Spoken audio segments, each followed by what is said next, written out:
মেরাজের রাতে আমরা কি আমল করব? তো এই বিষয়ে অনেকে জানতে চান। এ বিষয়ে আমি আপনাদের সঙ্গে ২ টা হাদিস শেয়ার করব ইনশাআল্লাহ। প্রথম হলো, যখন রজব মাস ঢুকতো তখন আল্লাহর হাবিব সাল্লাল্লাহু আলাইহি ওয়াসাল্লাম একটা আমল করতেন, যেটা মুসনাদে আহমদের মধ্যে হাদিস উল্লেখ করা হয়েছে। সাহাবী হযরতে আনাস রাদিয়াল্লাহু তাআলা আনহু তিনি বলেন, কানা রাসূলুল্লাহি সাল্লাল্লাহু আলাইহি ওয়াসাল্লাম ইযা দাখালা রাজাবুন ক্বালা আল্লাহুম্মা বারিক লানা ফি রাজাবিন ওয়া শাবান ওয়া বাল্লিগনা রমাদান। অর্থাৎ আল্লাহুম্মা বারিক লানা ফি রাজাবিন ওয়া শাবান ওয়া বাল্লিগনা রমাদান। এই হাদিস, এই দোয়াটি আল্লাহর হাবিব সাল্লাল্লাহু আলাইহি ওয়াসাল্লাম রজব মাস ঢোকার সাথে সাথে তিনি পড়তেন। এরপর আসেন আরেকটা হাদিস আমরা দেখব, যেটা ইমাম বাইহাকি রাহমাতুল্লাহ তার শুআয়বুল ঈমানের মধ্যে এবং ফাদাইলুল আওকাতের মধ্যে হাদিসটি উল্লেখ করা হয়েছে।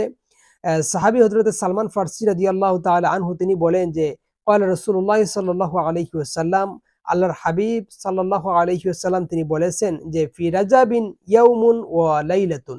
রজব মাসের একটা দিন আছে, একটা রাত আছে। মান সামা যালিকাল ইয়াউম, যে ব্যক্তি ওই দিনে কি করবে? রোজা রাখবে। ওয়াকামা তিলকাল লাইলা, এবং রাত্রিবেলা সে নামাজ পড়বে। কানা কামান সামা মিনাদ দাহরি মিআতা সানা, এবং ওয়াকামা মিআতা সানাতিন, অর্থাৎ সে যেন ১০০ বছর নামাজ পড়লো এবং ১০০ বছর রোজা রাখলো, তার সমান সওয়াব আল্লাহ রাব্বুল আলামিন তাকে দিয়ে দেবেন।